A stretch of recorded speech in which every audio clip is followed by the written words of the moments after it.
جو ہوئے اس پہ بھی آتی ہوں، لیکن احسان افضل صاحب پہلی بات تو یہ کہ یہ جو سارے جیسے سلیب سسٹم ہے، کیپیسٹی چارجز ہے، مثلا ان کا ایک تو مطالبہ ہے کہ 500 یونٹس جو لوال کریں اس میں 50% رعایت کی جائے. حکومت کہتی ہے 200 کے اوپر ہم کرنے کو تیار ہے. ایسا ہی ہے نا؟ اگر میں غلط 200 پہ تو ہم نے کی ہوئی ہے آلریڈی، لیکن کیا 500 تک جا سکتے ہیں اور پھر جو مطالبے یہ مانے جا سکتے ہیں؟ بسم اللہ الرحمن الرحیم.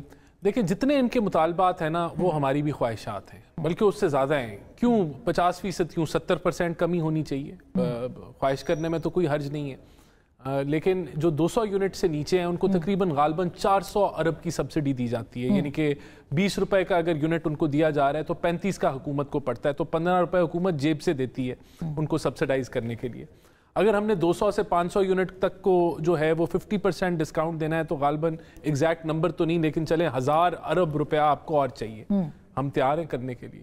کہاں سے آئے گا 1000 ارب؟ تو زیادہ ٹیکس لگائیں گے آپ کسی کے اوپر، تو ٹیکس پہ تو پہلے لوگ چیخے مار رہے ہیں کہ آپ ان کا ایک مطالبہ ہے کہ ایکسپورٹر پہ ٹیکس نہ لگائیں. لیکن آئی پی پیز دیکھیں نا، اس وقت تو ایک عام آدمی بھی بات کر رہا ہے کہ یہ آئی پی پیز جو ہے یہ سفید ہاتھی بن چکے ہیں. دیکھیں بجلی دیتے نہیں ہیں، پیسے ضرور لیتے ہیں. اب دیکھیں اسما بہن، بات یہ ہے کہ مس انفارمیشن ایک ایسا آلہ ہے کہ آپ عام آدمی پہلی مشکل میں ہے. ہم تسلیم کرتے ہیں ملک میں دہشت گردی ہے، مشکل حالات ہیں، سیکیورٹی کی سچویشن ہے، بجلی کے بل ہیں.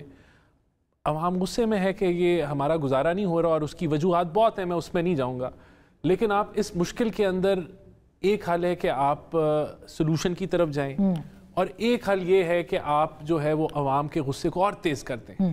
سلوشن نہ ہو، سلوشن آپ کے پاس نہ ہو، لیکن عوام آپ جلتی پہ تیل ڈالیں، وہ آپ یہ کر سکتے ہیں، یہ آپشن اویلیبل ہے.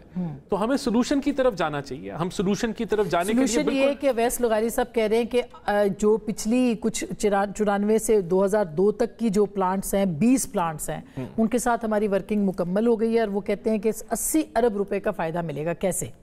کیا یہ درست ہے یہ بات جو کہہ رہے ہیں؟ دیکھیں ہم تو 94 کانٹریکٹس کو ریویو کر رہے ہیں، اور مائکروسکوپکلی ریویو کر رہے ہیں کہ کہاں کوئی ان کی طرف سے کوئی کمی پیشی ہے تو ہم ان کو فائن کر سکیں یا سسپینڈ کر سکیں ان معاہدوں. ہر لحاظ سے حکومت جو ہے وہ کوشش کر رہی ہے کہ کسی طریقے سے ہم کوئی بہتری لے کے آئیں. لیکن آپ کو پتہ ہونا چاہیے کہ آپ کی جب سوورن گارنٹیز ہوتی ہیں تو آپ کسی کا بازو نہیں مروڑ سکتے. آپ مروڑیں گے، مروڑ لیں. آپ نے ایک سپریم کورٹ نے مروڑا بازو ریکوڈیک کا، اور اس نے کہا کہ یہ ہم معاہدے کو کالعدم قرار کرتے ہیں، اور پھر آپ نے $1 ارب یا $900 ملین آپ نے ادا کیا انٹرنیشنل کورٹ کے اندر. تو یہ خواہش کرنا تو اس میں تو کوئی حرج نہیں کہ سارے معاہدے رد کر دیں، کل کر دیں رد. لیکن پہلے سمجھے تو صحیح کیپیسٹی پیمنٹ کیا ہے. اب حکومت کے بھی آئی پی پیز ہیں، وہ بھی کیپیسٹی پیمنٹ لے رہے ہیں. کیا ہے یہ کیپیسٹی پیمنٹ کا بلا؟ کیپیسٹی پیمنٹ ہے کہ جو آپ نے قرضہ لے کے وہ پروجیکٹ لگایا، اس کی انٹرنیشنل فائنینسنگ ہے. اب حکومت کا ایک پروجیکٹ ہے، اس میں اے ڈی بی نے آپ کو قرضہ دیا ہوا ہے، تو جو قرضے کی ادائیگی ہے وہ کیپیسٹی پیمنٹ ہے. وہ پلانٹ چلے یا نہ چلے، آپ کو ہر مہینے قرضے کی ادائیگی کرنی ہے. اب جو اس کی انشورنس کی کاسٹ ہے وہ کیپیسٹی پیمنٹ ہے. جو آپ کی سیلریز ہیں، جو آپ کو تنخواہیں دینی ہیں، وہ کیپیسٹی پیمنٹ ہے. تو اس کا یہ تو سب کچھ پتا تھا نا جب معاہدے کیے گئے تھے. کہا جا رہا ہے کہ پی ایم ایل این کی گورنمنٹ میں یہ معاہدے کیے گئے تھے. ہماری گورنمنٹ میں بھی معاہدے ہوئے، لیکن میں یہ کہہ رہا ہوں کہ وہ کیپیسٹی پیمنٹ جس کا ہم ذکر کر رہے ہیں کہ ہم نے ختم کرنی ہے، جب آپ قرضہ نہیں ان کو دینے دیں گے، کہیں گے قسطیں نہیں انہوں نے دینی، انہوں نے جو ہے وہ سیلریز نہیں دینی، وہ اتنی دیں گے جتنی یہ ہمیں بجلی پرووائڈ کریں گے.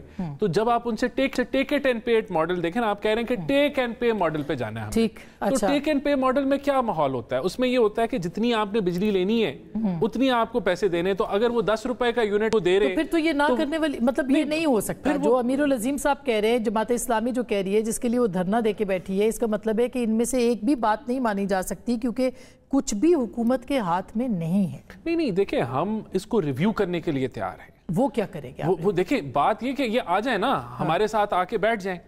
ہم کمیٹی بن گئی، اس میں ہم سارے جو حقائق ہیں، میں حقائق کی بات کر رہا ہوں، وہ لا کے رکھ دیں گے. خواہشات تو ہماری بھی ہیں، خواہشات ان کی بھی ہیں، تو حقائق کے اوپر یہ فیصلہ کریں. آپ یہ دیکھیں ایک لسٹ جو سرکولیٹ کر رہی ہے، جس میں کہ بہت بڑے بڑے نام ہیں، اس میں سیاستدان ہیں، اس میں خود شہباز صاحب کے صاحبزادے کی وہ اس پہ نام آ رہا ہے پرائم منسٹر کے. کیا یہ بات درست ہے کہ نوازا جا رہا ہے ایک ایلیٹ کلاس کو، اور ان کو بجلی وہ کم بنا رہے ہیں، پیسے ان کو ہر مہینے میں؟ اچھا، اگر نوازا جا رہا ہے اور ایسا ہے کہ بندر بانٹ ہے، تو کیا وجہ ہے کہ 4 سال پی ٹی آئی کی حکومت تھی، انہوں نے الٹا نہیں لٹکایا. وہ تو ڈھونڈ رہے تھے کہ کوئی چوری مل جائے. علیحدہ بات ہے کہ کرپشن پرسپشن انڈیکس میں وہ 140 پہ تھے, لیکن وہ تو ڈھونڈ رہے تھے کہ کوئی ہمیں مل جائے. ایک بھی چیز نہیں ملی ان کو. کیا وجہ ہے کہ اعجاز گوہر صاحب, جنہوں نے آج اتنا بڑا تماشا لگایا ہوا ہے اور وہ عوام کو بڑے اچھے طریقے سے گمراہ کر رہے ہیں, کہ اپنے ایک سال جو یہ تو مجھے نہیں پتا کس کے کہنے پہ کر رہے ہیں. تو حکومت میں رہے تو کس کے کہنے پہ؟ میں یہی تو پوچھ رہا ہوں کہ وہ خود حکومت میں رہے ہیں.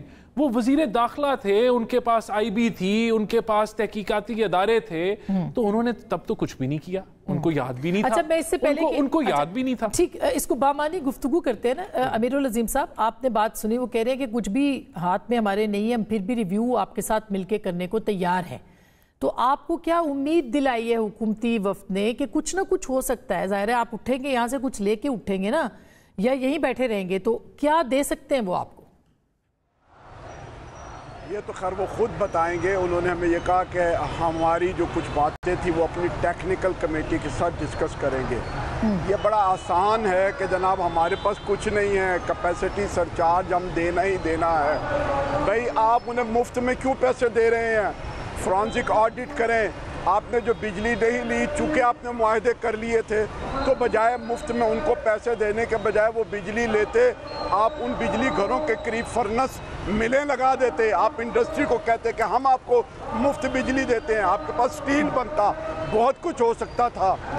یہ کیسے کہہ سکتے ہیں کہ جو نہیں بجلی ہوا آپ نا نے سر؟ اب کیا ہو سکتا ہے؟ اب امیر العظیم صاحب, اب کیا ہو سکتا ہے؟ اب آپ کو کیا لگتا ہے ابھی کہاں سے گنجائش پیدا ہو سکتی ہے؟ ہم یہ کہتے ہیں, ہم یہ کہتے ہیں کہ فرانسک آڈٹ کر کے آپ ان کے ساتھ نیگوشیٹ کریں, آپ کو بہت سہولت مل جائے گی. جو پیسے زائد ان کے پاس چلے گئے ہوئے ہیں وہ بھی واپس آئیں گے, اور آئندہ بھی وہ توبہ اور استغفار کریں گے.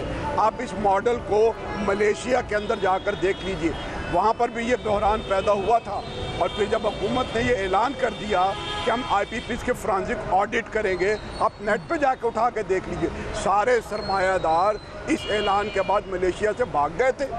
فرانسک آڈٹ سے کیوں ڈرتے ہیں؟ کروائیں آپ, اس کے بعد اگر ان کے پیسے بنتے ہیں تو دے دیجیے. میرے خیال سے کمیٹی فیصلہ کرے گی فرینزک آڈٹ کا, تو اگر یہ کنسنسس بنا تو اس میں کوئی حرج نہیں ہونا. نہیں, حکومت تیار ہوگی فرانسک آڈٹ کے لیے, اور جتنے لوگوں نے پیسے کمائے ہیں وہ پھر واپس دینے کو تیار ہوں گے. لیکن وہ تو آڈٹ کے بعد جو رزلٹ آئے گا اس کے مطابق چیزیں ہوں گی نا. لیکن وہ اس میں کوئی قباحت مجھے تو نہیں نظر آتی کہ فرینزک آڈٹ اگر آپ نے آڈٹ کرانا ہے, ہم تو ویسے ہی وزیر اعظم ہر چیز کا تھرڈ پارٹی آڈٹ کراتے ہیں, ہر چیز کا کراتے ہیں. وہ تو کوئی ابھی کوئی پروجیکٹ لگا ہوا تو وہ کہتے ہیں تھرڈ پارٹی آڈٹ کرو, تو ہماری تو پالیسی ہے. وہ کہہ رہے ہیں اعلان کریں نا آپ, تاکہ پھر آپ اگر اعلان کریں گے تو آپ اٹھ کے چلے جائیں گے امیر العظیم صاحب, پھر تو آپ کی کامیابی ہوگی کم از کم کہ حکومت مان گئی کہ بھئی آڈٹ کراتے ہیں ہم. دیکھیے, ہاں مطلب یہ ہے کہ وہ کچھ اقدامات طے کریں, اور ہمیں پتہ ہے کہ اچانک سارا کچھ نہیں ہو سکتا. چند قدم اٹھائیں, اسٹریٹجی بنائیں, اعلان کریں, اور اس کے بعد پھر ہم عوام سے مشورہ کریں گے.